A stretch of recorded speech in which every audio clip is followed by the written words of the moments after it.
I came home from my 14-month deployment to find a swing set, slide, and sandbox where my vegetable garden used to be.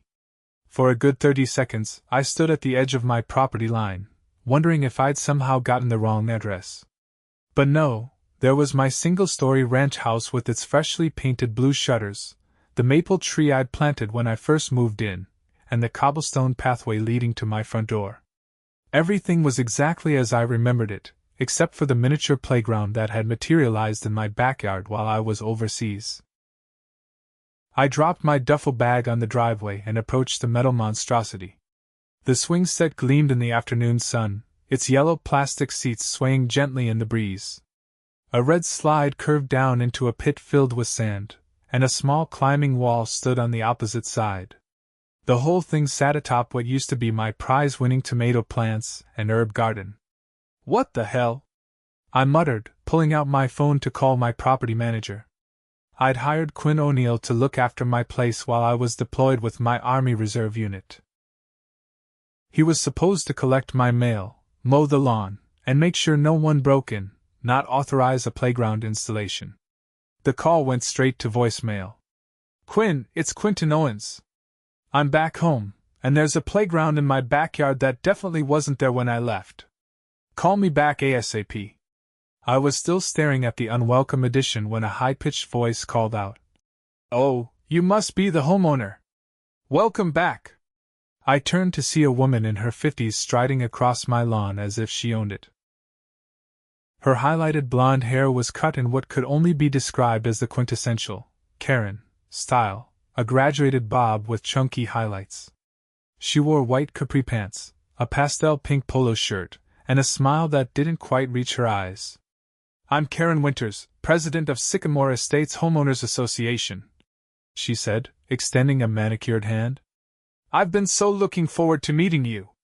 I stared at her hand but didn't take it. "What happened to my garden? And why is there a playground on my property?"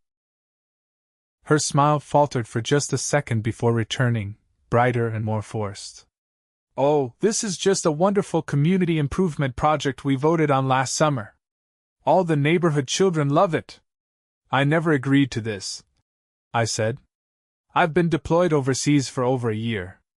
"Well, your property manager signed all the necessary paperwork," Karen said, waving a hand dismissively. "Everything's perfectly legal. And really, your little vegetable patch was rather unsightly. This is much better for property values." The headache that had been building since I spotted the playground threatened to explode. "I want to see this paperwork. And I want this playground removed immediately." Karen's smile disappeared entirely. "I'm afraid that won't be possible, Mr. Owens. The HOA has already invested significant funds into this installation. Besides, removing it now would disappoint all the children." As if on cue, 2 kids came running through the gap in my fence, headed straight for the swings. They couldn't have been more than 6 or 7 years old. "You see?" Karen gestured triumphantly. "It's already beloved by the community. Get those children off my property," I said, trying to keep my voice steady. "This is private property, and I did not authorize this installation." Karen's eyes narrowed. "Now listen here, young man. I've been running this HOA for 15 years, and I know the bylaws inside and out. Section 12, Paragraph 3 clearly states that the association can implement community improvements with proper approval. Your property manager gave us that approval. I'm going to need you to leave my property now," I said, "and take the kids with you." "I'm calling my lawyer. You'll regret taking that approach," Karen said, her voice dropping to a threatening whisper. "The HOA has a lot more resources than some army grunt with a garden patch." She turned on her heel, called to the children, and marched them off my property, but not before throwing a final glance over her shoulder that made it clear this was just the beginning. I stood in my yard for a long moment, staring at the playground that had replaced the garden I'd spent years cultivating. The tomato plants had been my pride and joy, the herbs a connection to my grandmother who'd taught me to cook. And now they were gone, replaced by metal and plastic and sand. I finally picked up my bag and headed inside. The house was clean but had the stale feeling of a place unoccupied for too long. I set my bag down in the entryway and immediately went to my office, where I kept important documents in a filing cabinet. As I pulled open the drawer labeled Home, I found a folder I didn't recognize. It was labeled HOA Community Improvement Initiative. Inside was a stack of papers with Quinn's signature at the bottom of each page. I flipped through them, growing increasingly angry as I read about the Neighborhood Beautification Project that authorized the HOA to repurpose underutilized space for community benefit. I was about to call Quinn again when I noticed something odd about his signature. I pulled out my rental agreement with him for comparison. The signatures didn't match. Not even close. Someone had forged Quinn's signature on these documents. I sat back in my chair, a cold feeling spreading through my chest. This wasn't just an overzealous HOA president overstepping her bounds. This was fraud.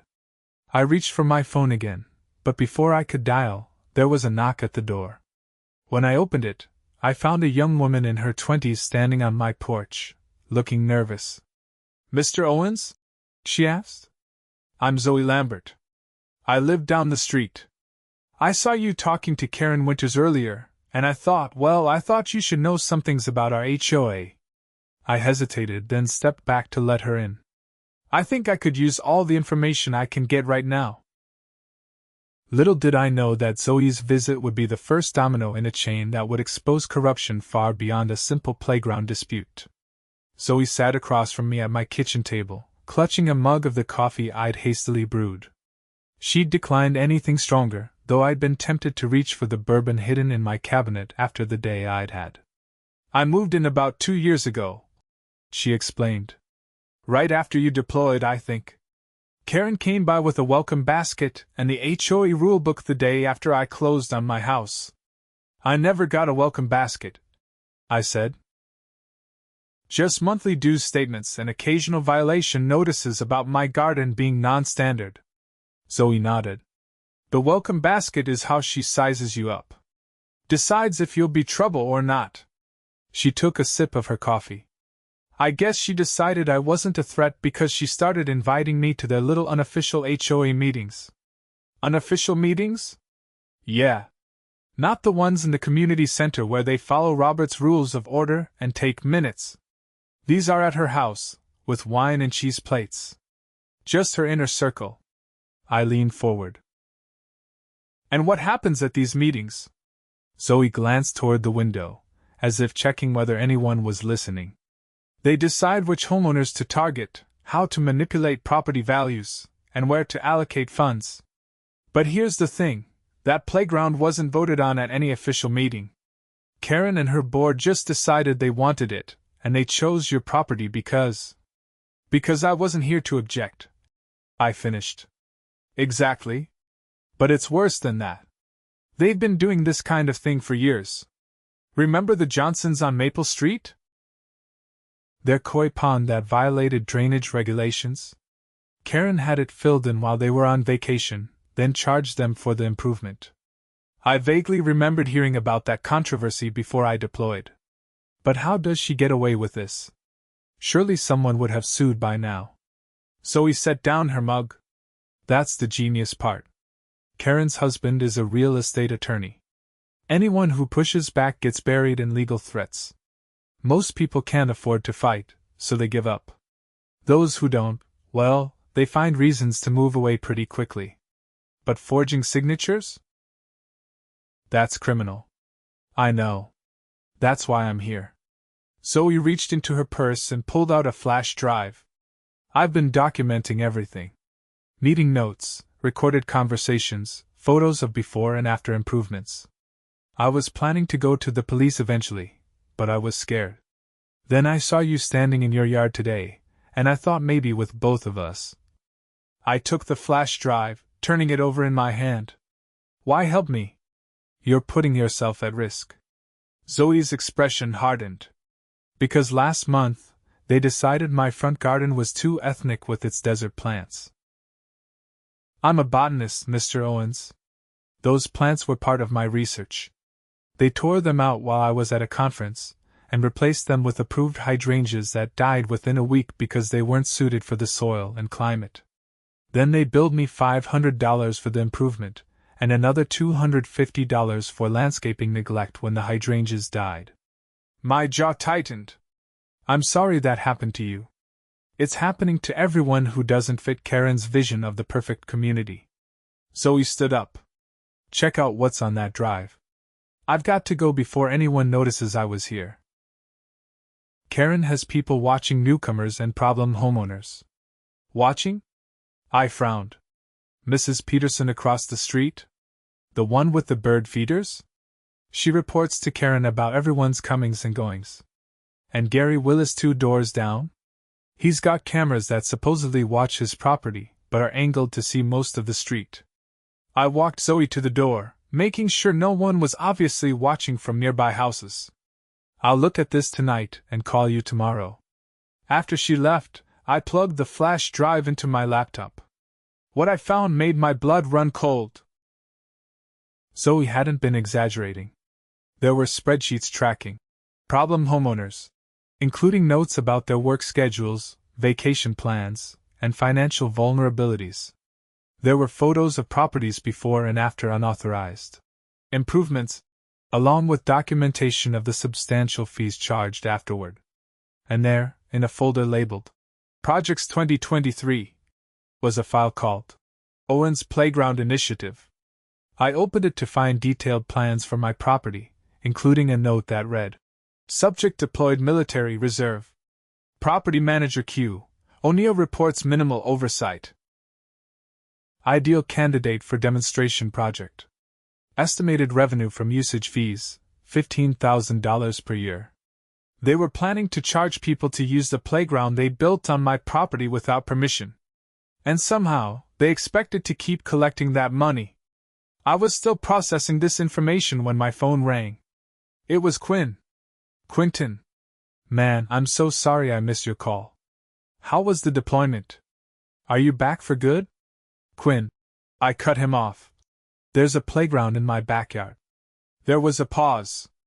What now? A playground. Swings, slide, the works. The HOA says you signed off on it. That's insane, Quinn said, sounding genuinely shocked. I never signed anything like that. You know I wouldn't do that to your garden. You talked about those tomato plants in like every other email. I know. The signatures are forged. I hesitated, then added, Quinn, I think this goes way beyond a playground. The HOA president has been running some kind of neighborhood extortion scheme. Karen Winters? That tracks. She tried to strong-arm me when you first deployed, saying I needed special certification to act as a property manager in Sycamore Estates. Wanted me to pay for a course she offered. I pinched the bridge of my nose. What did you do? Told her I was certified by the state, and she could take it up with them if she had an issue. She backed off, but she's been cold every time we cross paths.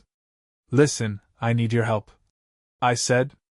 I need any communications you had with her or the HOA about my property.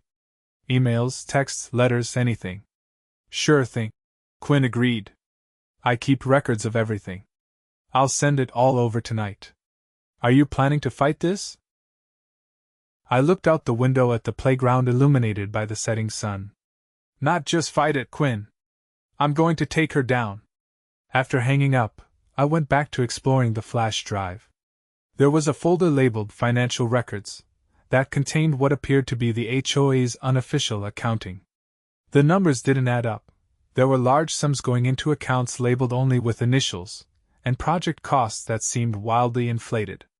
One document caught my eye, a ledger showing payments to security consultants. The dates corresponded with incidents Zoey had documented where homeowners who fought back against Karen's schemes had experienced break-ins or property damage. Was Karen hiring people to intimidate residents who opposed her? The thought sent a chill down my spine. I was so engrossed in the documents that I almost missed the sound of a car door closing outside. I went to the window and peered out to see Karen Winters standing in my driveway, talking to a man I didn't recognize. They were looking at my house and gesturing toward the playground. I quickly snapped a photo with my phone, then watched as they walked over to the playground.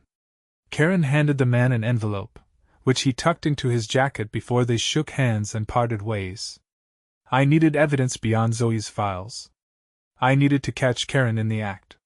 The next morning, I woke up early and installed security cameras around my property, not the obvious kind that Karen's cronies might spot, but small, weatherproof models I'd used overseas that could be hidden in trees, under eaves, and within garden ornaments.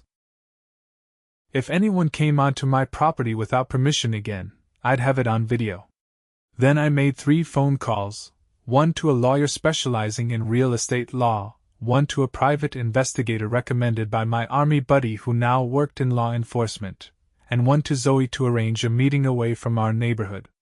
We met at a coffee shop downtown, where Zoey brought me up to speed on the latest HOA gossip. Karen's called an emergency board meeting for tomorrow night, she said, keeping her voice low despite the ambient noise of the cafe. Word is, she's going to propose a special assessment for playground maintenance. Every household will pay $100 a month, supposedly for upkeep, insurance, and a safety monitor during peak hours. On a playground that's illegally built on private property, I said. She's got nerve, I'll give her that. There's more, Zoey added. I overheard her talking to Diane Fulton, the board treasurer. They're planning to install playground equipment in at least 3 more yards belonging to people they consider undesirable. One belongs to the Rodriguez family who have those cultural holiday decorations Karen hates, another to old Mr. Jenkins who refuses to replace his vintage cars with newer models, and the third to the Patels who apparently cook ethnic food that Karen claims lowers property values. I shook my head. This is beyond petty HOA tyranny. This is systematic harassment based on cultural differences. That's Karen's whole playbook, Zoey said. Use the HOA as a weapon to enforce her vision of a perfect, homogeneous community. Anyone who doesn't fit, who's too ethnic, too poor, too different, becomes a target. I showed Zoey the photo I'd taken of Karen and the unknown man. Any idea who this is? Zoey squinted at the image. That's Victor Stanton. He runs a landscaping business, but it's really a front. He's the guy Karen hires for her dirty work, tearing out gardens, filling in ponds, cutting down non-approved trees. Always without permission and always while homeowners are away. And you think he's responsible for the break-ins too? I can't prove it, but the timing is suspicious. The Moores filed a complaint against Karen with the County Housing Authority. 2 days later, their house was broken into while they were at work. Nothing valuable was taken, but all their documentation about the HOA was missing, and their computer had been wiped. I processed this information, my military training kicking in. We need to set a trap. And I think I know how to do it. The plan was simple but risky. I would announce loudly and publicly that I was meeting with county officials about the playground situation. Then I'd pretend to leave town for a few days, but actually stay hidden in my house to catch anyone who came to snoop or cause damage. The lawyer I'd consulted warned me about the legal risks of such a plan but agreed to help draft a cease and desist letter demanding the immediate removal of the playground and threatening legal action for the forged documents. The private investigator was looking into Karen's finances and connections, trying to establish a pattern of behavior that could be used in court. The next day, I marched into the local coffee shop where many Sycamore Estates residents gathered before work and had a loud phone conversation with my lawyer about meeting with county officials. I made sure to mention specific times I'd be away from my house and emphasize the damning evidence I had collected. As I left the coffee shop, I noticed Mrs. Peterson watching me intently from behind her newspaper. I gave her a tight smile, knowing my performance would be reported back to Karen within the hour. Back at home, I packed a suitcase and made a show of loading it into my car, driving around the block, then parking a few streets over. I walked through a wooded area that bordered our neighborhood to re-enter my property from the back, staying low and out of sight. Once inside, I settled in to wait, monitoring my security camera feeds from my laptop. I didn't have to wait long. Around 2 p.m., Victor's landscaping truck pulled up across the street. He sat there for nearly an hour, presumably making sure I was gone. Then he approached my house, tools in hand, and headed straight for the backyard. I watched on the cameras as he examined the playground, then pulled out a phone and appeared to make a call. Moments later, my doorbell rang.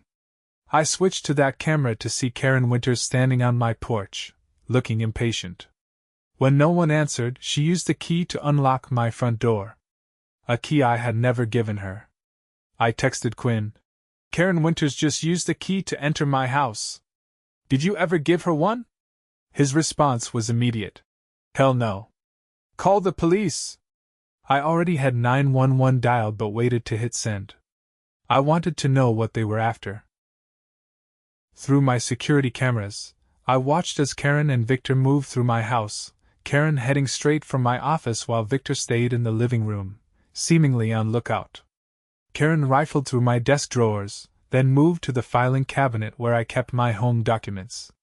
I had anticipated this and left a fake flash drive labeled HOA evidence in an obvious spot. The real flash drive from Zoey was safely hidden, along with backups I'd made of all the files. Karen pocketed the fake drive, then nodded to Victor. They continued searching the house, and I watched in disbelief as Victor began removing items, my laptop, a tablet, even the small fireproof safe where I kept my military documents and medals. They were robbing me while making it look like a random break-in. That's when I hit send on the 911 call, quietly explaining to the dispatcher what was happening and that I had video evidence of the break-in in progress. The police arrived within minutes, their sirens off as I'd requested. I met them at the side door and quickly explained the situation. They entered with weapons drawn and caught Karen and Victor red-handed, my possessions already loaded in Victor's truck. Karen's face when the police led her out in handcuffs was a picture of indignant disbelief. "This is all a misunderstanding," she kept saying. "I'm the HOA president. I have every right to inspect properties for compliance. Breaking and entering is still a crime, ma'am," one officer told her. "Even for HOA presidents." As they put Karen in the back of the police car, she spotted me standing on the lawn. Her eyes widened, then narrowed with pure hatred. "This isn't over, Owens," she hissed. "You have no idea who you're dealing with." But as the police car drove away, I thought maybe, for the first time since coming home, I knew exactly who I was dealing with. And I was ready for whatever came next. The next few days were a whirlwind of police statements, evidence cataloging, and community fallout. Karen and Victor were both charged with breaking and entering, theft, and criminal trespassing. When the police searched Victor's truck, they found not only my belongings but items reported stolen from other homes in the neighborhood. The story broke in the local news. HOA president arrested for breaking into veteran's home.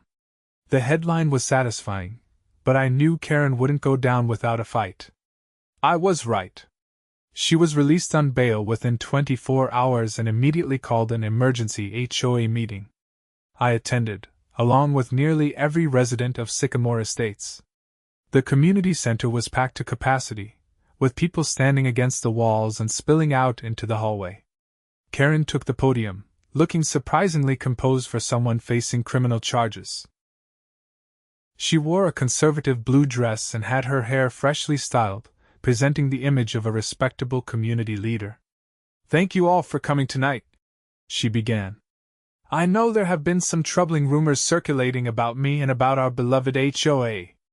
I want to assure everyone that these allegations are completely false." Murmurs spread through the crowd.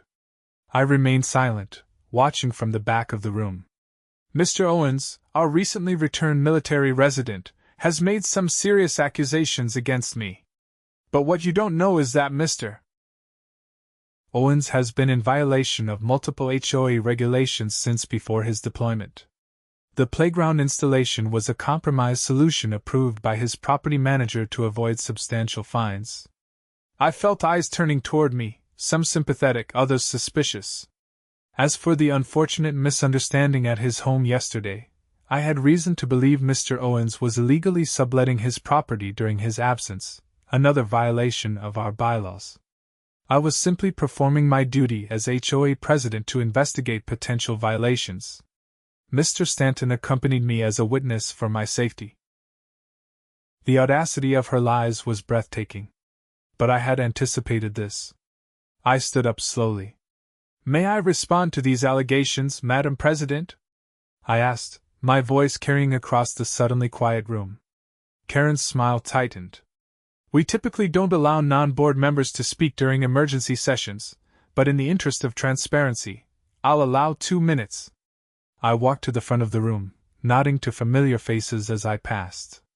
When I reached the podium, I connected my phone to the projector that had been set up for the meeting. "I'll make this quick," I said. "First, regarding the playground, my property manager never approved any installation. His signature was forged." I projected the side-by-side comparison of the signatures on screen. "The police have confirmed this is forgery, a felony offense." I swiped to the next image, screenshots from my security cameras showing Karen and Victor entering my house. "Second, regarding the unfortunate misunderstanding yesterday. This is footage of Karen using a key I never provided to enter my home without permission. And this," I swiped again, showing Victor loading my possessions into his truck, "is Mr. Stanton removing items from my home that were later recovered by police." The room erupted in shocked conversations. Karen tried to interrupt, but I raised my voice slightly. "But the most disturbing part isn't what happened to me. It's what's been happening to all of you." I swiped to show Zoey's documentation, the spreadsheet of problem homeowners, the inflated project costs, the unofficial accounting showing where the money really went. Your HOA fees haven't been going to community improvements. They've been funding Karen's personal projects and lining the pockets of her friends and family. I highlighted specific entries, payments to KW Consulting, Karen Winters, landscaping contracts to Victor's company at 3 times market rate, legal services provided by her husband's firm. And this playground? I continued, showing the financial projections for usage fees. It was never about improving the community. It was about creating a revenue stream that would go directly to a shell company owned by Karen and her husband. Karen lunged for the podium. "These are lies. He's manipulated these documents." I stepped back, letting her take center stage in her meltdown. "The police and FBI have the originals, Karen. They're investigating financial fraud as we speak." At the mention of the FBI, Karen's face drained of color. The board treasurer, Diane Fulton, abruptly stood up and walked out, pulling out her phone as she went. One of the older residents stood up. "I've lived here for 20 years, and my HOA fees have tripled under Karen's leadership. Where has that money gone? My street hasn't been repaved in a decade." Another resident joined in. "They fined me $500 for planting native species in my garden, claiming they weren't approved plants. Then charged me another $600 to replace them with their approved landscaper." The floodgates opened as resident after resident shared stories of excessive fines, arbitrary rule enforcement, and intimidation tactics. Throughout it all, I watched Karen's facade crumble. She tried to regain control of the meeting, banging a gavel and citing procedural rules, but no one was listening anymore.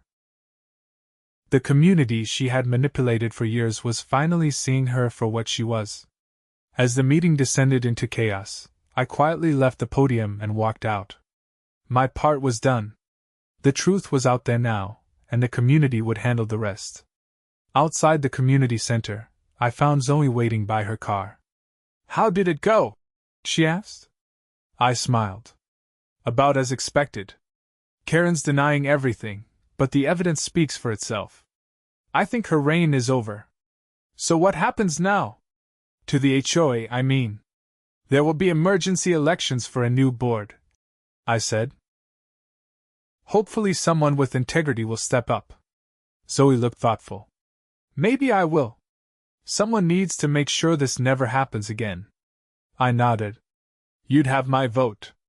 As we were talking, my phone buzzed with a text from Quinn. FBI just showed up at Karen's house with a search warrant.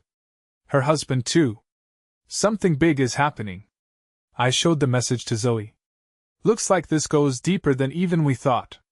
I'm not surprised, she said. Karen always acted like she had powerful connections. Maybe she does. Well, those connections won't help her now, I said. Not with the evidence we have.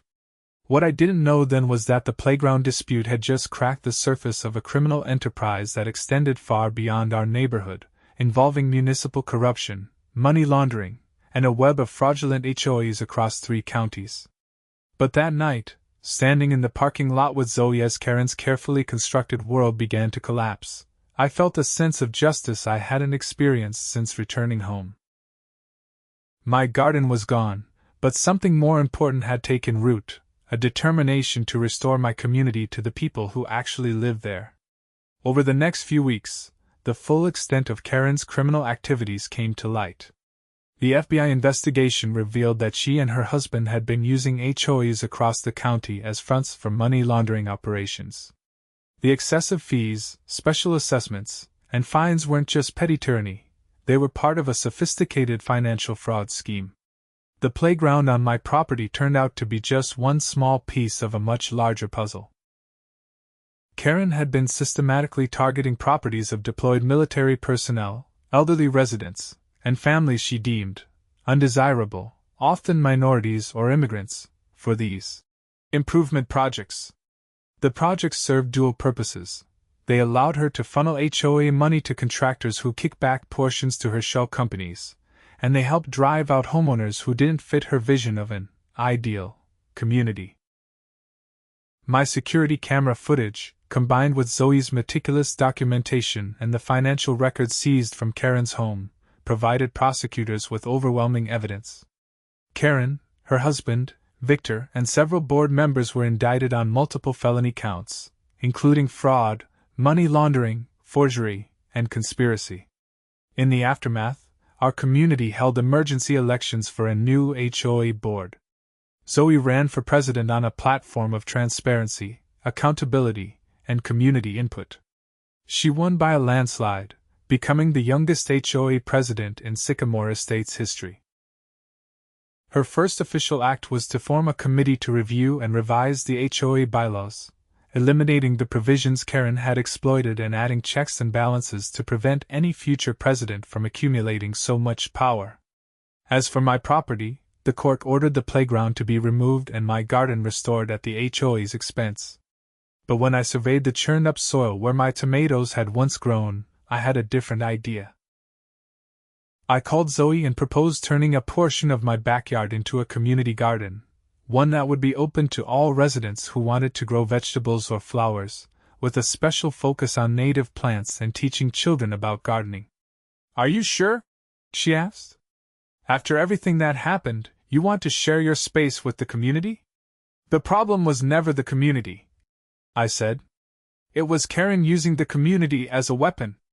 I think it's time we took that weapon away and turned it into something positive." Zoey loved the idea and helped organize a neighborhood workday to prepare the garden. Dozens of residents showed up, bringing tools, seedlings, and enthusiasm. Among them were many families who had been victimized by Karen's schemes, now eager to reclaim their sense of community. One of those families was the Rodriguez clan, whose cultural holiday decorations had drawn Karen's ire. Elena Rodriguez, a grandmother with an encyclopedic knowledge of heirloom vegetables, became my gardening partner, teaching me techniques passed down through generations of her family. "In my country, gardens bring people together," she told me as we worked side by side, tilling soil for tomato plants. "Everyone contributes, everyone shares the harvest. This is how communities should work." I found myself agreeing. As a soldier, I'd seen the worst of human behavior, but I'd also witnessed the incredible power of people working together toward a common goal. This garden could be our common goal, a visible reminder that our community belonged to all of us, not just those who could afford to pay the most or shout the loudest. The legal proceedings against Karen and her co-conspirators continued in the background of our lives.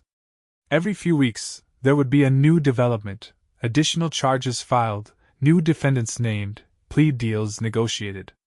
Karen maintained her innocence throughout, giving tearful interviews to local news stations about being persecuted for trying to maintain neighborhood standards. Few were convinced, especially after the FBI discovered offshore accounts containing millions in misappropriated HOA funds.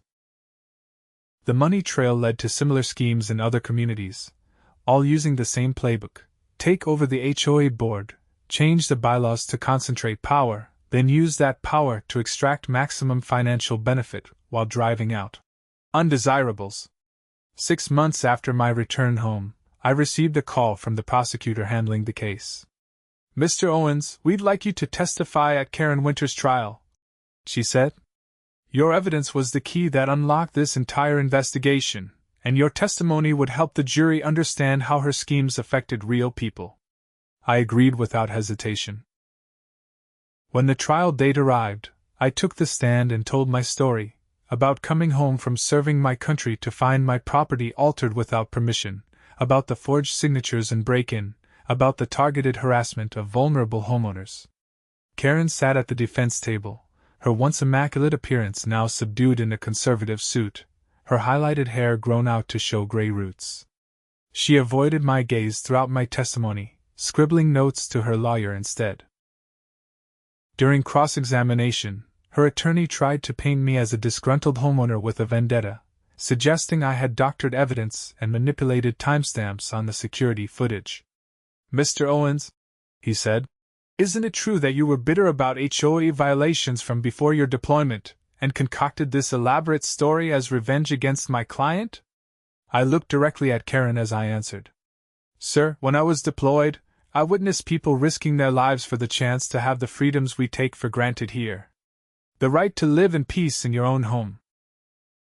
The right not to be targeted because of your ethnicity or appearance. What your client did wasn't just illegal, it was un-American. I didn't need to concoct anything. The truth was damning enough." The jury deliberated for less than 6 hours before returning guilty verdicts on all counts. Karen was sentenced to 12 years in federal prison. Her husband received 8 years, and Victor took a plea deal in exchange for testimony against higher-ups in the money laundering scheme. The day after sentencing, I received an unexpected visitor at my home. It was Diane Fulton, the former HOA treasurer who had walked out of the emergency meeting months earlier. She looked nervous, clutching a large envelope to her chest. "Can I come in?" she asked. "I have something you should see." I hesitated, then stepped aside to let her enter. We sat at my kitchen table, and she placed the envelope between us. "I should have come forward sooner," she said. "But I was afraid. Karen, she had dirt on everyone, including me. She threatened to expose an affair I had years ago if I ever crossed her." "Why come forward now?" I asked. "Because it's over. She's going to prison. But more importantly, because what she did to you and others was wrong, and I was part of it." Diane pushed the envelope toward me. "These are records of all the properties Karen targeted over the past 5 years. Properties where she installed improvements without permission, where she ordered Victor to damage landscaping or make errors during approved work. There are also records of the shell companies and where the money really went." I opened the envelope and scanned the first few pages. It was a detailed accounting of Karen's reign of terror, more comprehensive even than Zoey's documentation. "Why did you keep these records?" I asked. Diane looked down at her hands. "Insurance. I knew someday it might all come crashing down, and I wanted protection. But when you showed those documents at the meeting, I realized there was no protection. The truth was going to come out regardless. These could have helped the prosecution," I said. "I know. I gave copies to the FBI last week. They're using them to identify additional victims and recover more of the stolen funds." She stood up to leave. "I'm not looking for forgiveness, Mr. Owens. I just thought you deserved to know the full story." After she left, I went out to the community garden where several neighbors were working. The tomato plants were thriving, alongside peppers, zucchini, herbs, and flowers. Children played nearby, learning the names of plants and helping with simple tasks like watering and weeding. Zoey was there, showing a group of kids how to identify beneficial insects. She looked up as I approached, noticing the envelope under my arm. "What's that?" she asked. "The final accounting," I said, and explained Diane's visit. Zoey shook her head in disbelief. "So many lives affected by one person's greed." "Not just one person," I corrected her. "It took a system that enabled her, people who were too afraid to speak up, and a community that abdicated responsibility to an unaccountable board.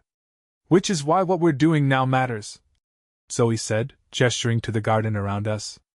"We're not just growing vegetables. We're growing community accountability."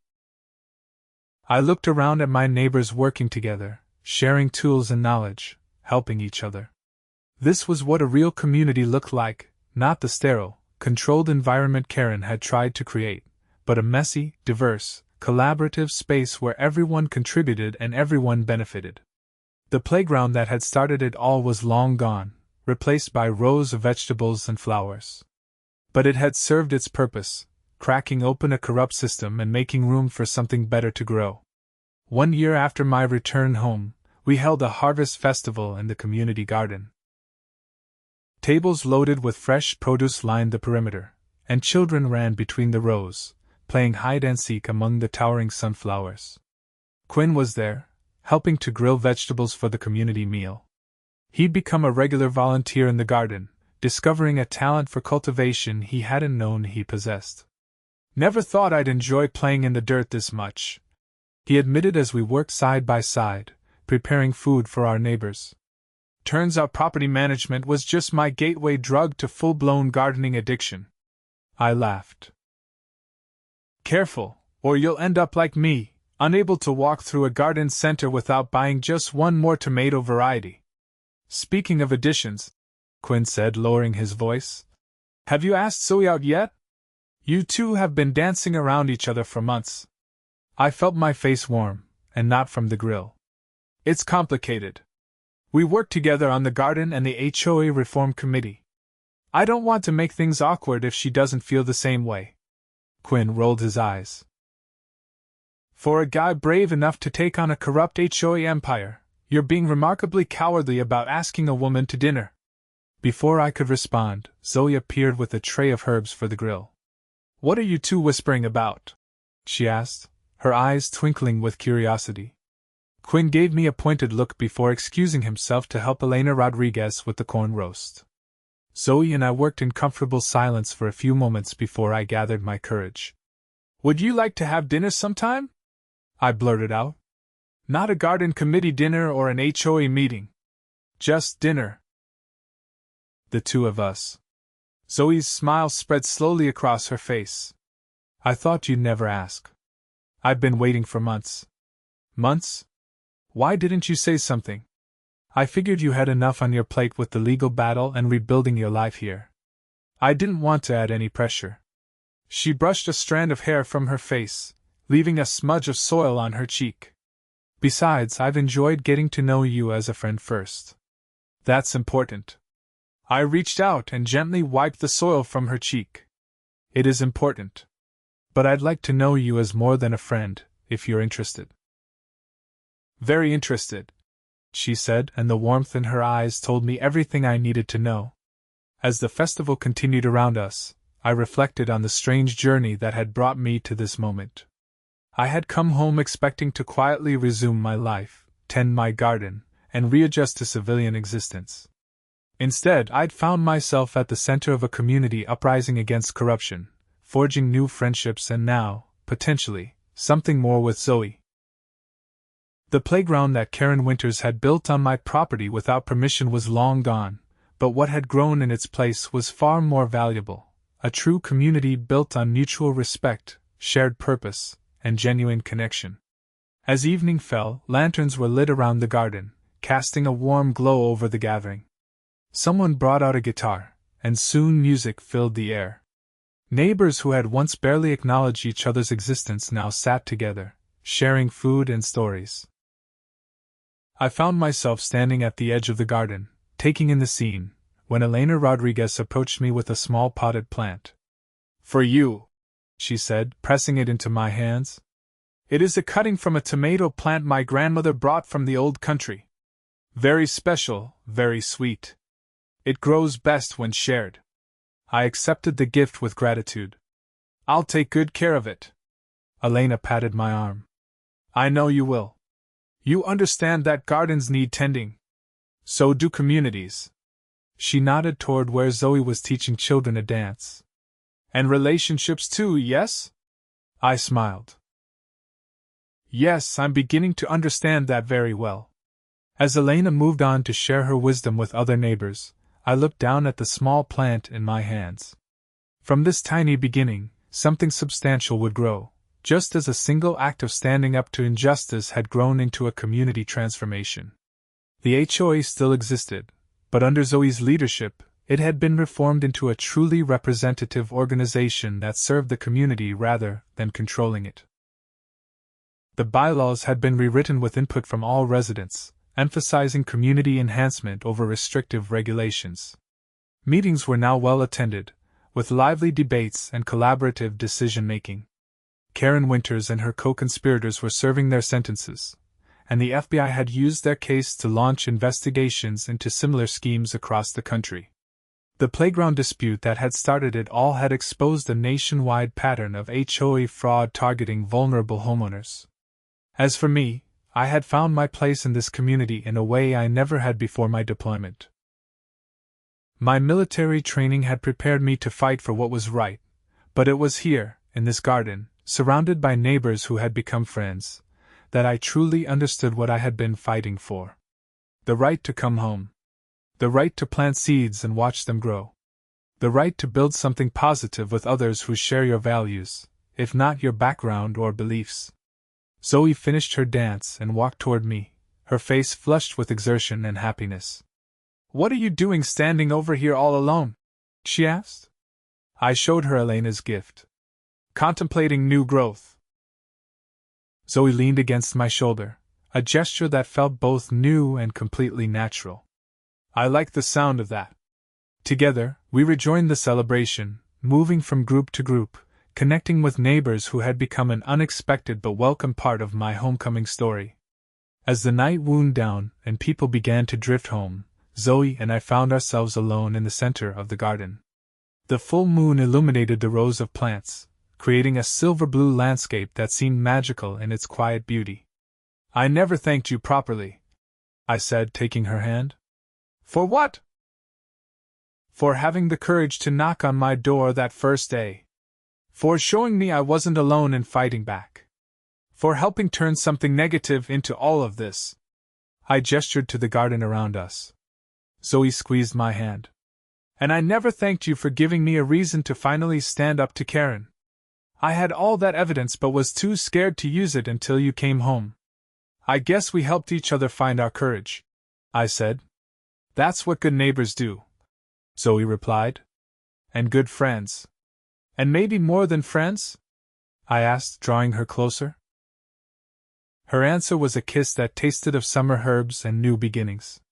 When we pulled apart, I knew with certainty that the playground Karen had built on my property without permission was the best thing that could have happened to me, because it had led me here, to this moment, with this woman, in this community we were building together. Sometimes it takes someone trying to take something from you to make you realize what's truly worth fighting for. In my case, it wasn't just about reclaiming my property rights. It was about creating something better than what had been taken, a garden where everyone was welcome, a community where everyone had value, and a life filled with purpose and connection. And as Zoey and I walked hand in hand through the garden that had once been the site of Karen's ill-conceived playground, I couldn't help but think that justice had a poetic quality to it. Karen had built that playground thinking only of control and profit, never imagining it would lead to her downfall and the blossoming of something she had actively tried to prevent, a diverse, engaged community where differences were celebrated rather than suppressed. In the end, Karen Winters did pay for building that playground on my property. Not just with her freedom and reputation, but by inadvertently creating the conditions for everything she had worked against to flourish in her absence. And that, I decided as Zoe and I reached the garden gate, was a form of justice more complete than any court could provide.